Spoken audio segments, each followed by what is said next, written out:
Hey guys, welcome back. It's Coach Bob here at CrossFit Glen Burnie, and we've got a big question to answer. We're going to do a little review of an article that just came out on the New York Times.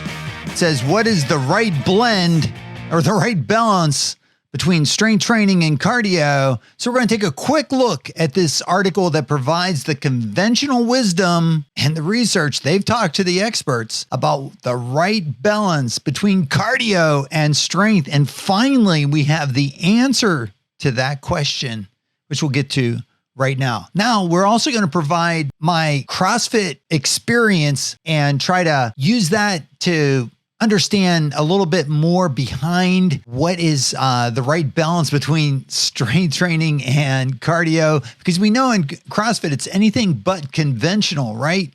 And so we're blending strength training and conditioning cardio together in interesting ways. So what does that mean, right? So let's take a look at this article right now and let's just jump on into it. All right, let's see here. So the article basically says, what is the right balance of strength training and cardio? Now, like I said, it is a lot of conventional wisdom that Ashley Abramson presents here, but let's just kind of go through it and see what our reaction is to some of this. So how much cardio exercise versus strength training should I do each week, right? So this was a question that I had to answer years ago, many years ago, when I was on my own, before CrossFit was ever invented. And I would go to the gym and I would have to kind of decide, would I get on the treadmill first or the elliptical? Would I head over to do the machines?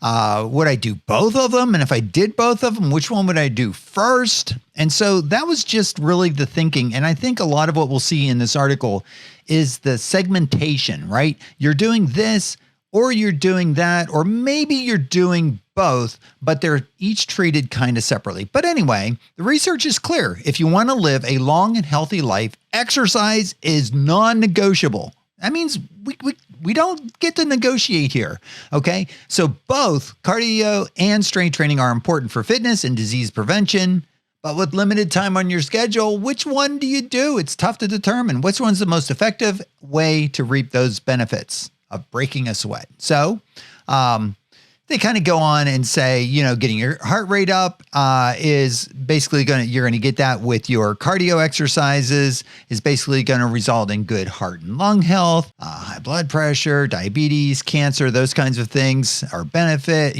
prevention of those is a benefit. Strength training, okay, now if we look at that, it's boosting metabolism, building lean muscle mass, preventing obesity, and limiting bone loss. And this is where I have my first little reaction to this, is that they are in this, in conventional wisdom treated kind of separately. Like if you want, the benefits of, avoiding chronic disease and building strong, healthy heart and lungs, well, you're doing cardio.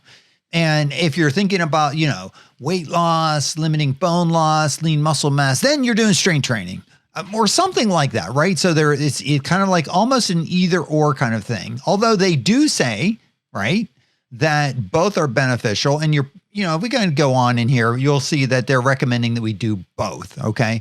But my reaction is that they don't need to be separate. And if you've done CrossFit workouts, and you probably have because you're listening to me on this video, then you know that you're getting kind of both with a lot of your CrossFit workouts. A lot of CrossFit workouts are going to combine a weightlifting element in it. But I'll tell you, your heart rate's up and you're breathing heavy. So which one is it? Weightlifting or cardio?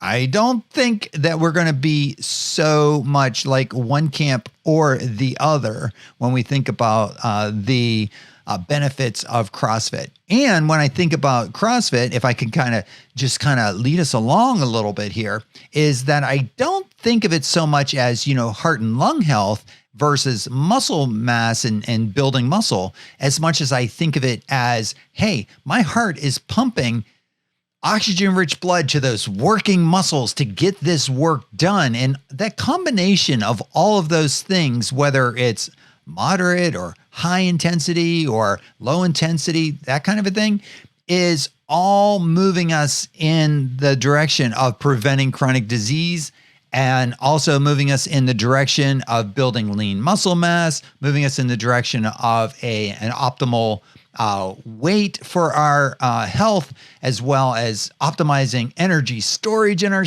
body and energy utilization. Oh man, I'm getting excited. Okay, let's go on. Not one or the other, like, just weightlifting or cardio.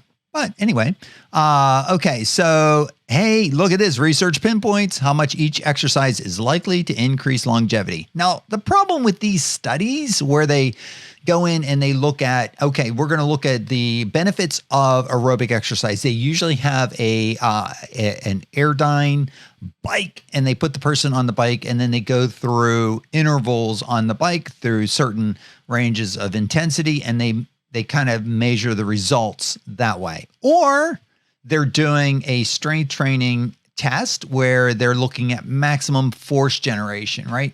That's a very narrow way of looking at exercise and the results of exercise. And if you can imagine, when you start doing many things together, all these studies can do is give you indications of what happens whenever you're doing intervals that with a higher heart rate and higher breathing rate and that kind of thing, measuring your VO2 max. What if you're doing exercises that are doing weightlifting? How does that affect maximum force production? Well, there's power, there's speed, agility, there's mitochondria health, there's delivery of blood to the working muscles, there's the uptake of the oxygen by those working muscles to do stuff. And yeah, it's just not that simple. But anyway, studies show that even an hour a week of cardio lead to a reduction of mortality risk.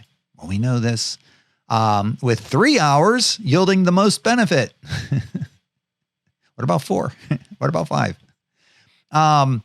Okay. And then we have, further studies looking at, ages of people between 8 and 65, 150 minutes of moderate intensity cardiovascular exercise per week. And what's the result of that? They're recommending it. Okay. Thank you.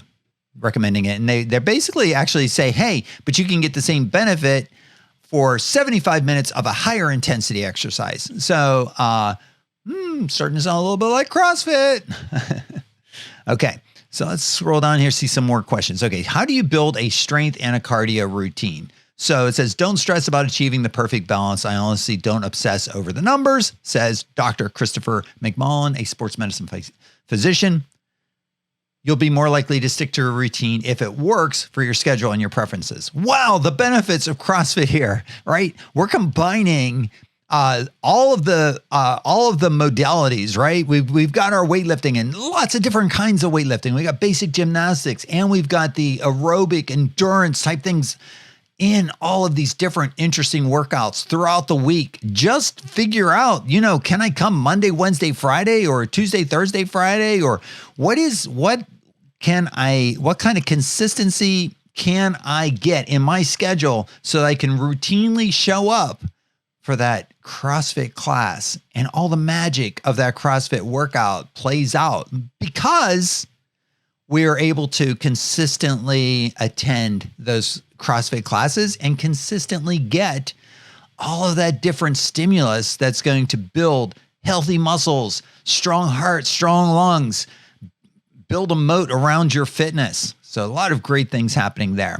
And I agree, right? You want to find a routine that works for your schedule. And that's why whenever we have someone who's maybe starting CrossFit for the first time and they're asking about, well, how many times should I come? We oftentimes will be looking at where are the opportunities in their schedule, or where can they make those opportunities to prioritize their health and their fitness to schedule those workouts for themselves so that they can consistently attend, because we know that's what's going to make the big results down the road. Okay, so what we're going to do is we're just going to wrap this up. And the last thing I want to kind of look at here is this little note. It's basically from the CDC, Center for Disease Control. It is clear that exercise is still beneficial when people break it up, right? Say doing a few shorter, more intense workouts. And by the way, underline, strength and cardio exercises can also be done in the same workout session. You can work one muscle group each time you do cardio. And research suggests that a cardio workout before strength training enhances performance. You may be priming your muscles to be more ready for a strengthening activity if you prompt them with an aerobic activity first. So you'll notice sometimes in our CrossFit workout of the day, sometimes we have a strength training first and the conditioning workout after. And even a couple of years ago, we started switching that around a little bit with a little bit of the conditioning workout first and strength training later. There's a lot of different ways to look at that, because sometimes if our goal is really developing maximum strength, maximum power output and getting that intensity, it might be best to do the strength training after a proper warm up, but before you do a higher intensity workout. Cool. But if you're looking at that motor neural adaptation that you would get from pre-fatiguing the muscles so that you have to recruit more muscle fibers and more motor units to generate more power and force, that can also be an adaptation. So we think about things in a different, not really conventional way in CrossFit and put these workouts together to help us to maximize our results each time that we come in. Hope you guys have enjoyed this quick reaction. Take care and have a great day. Woo, Roddy!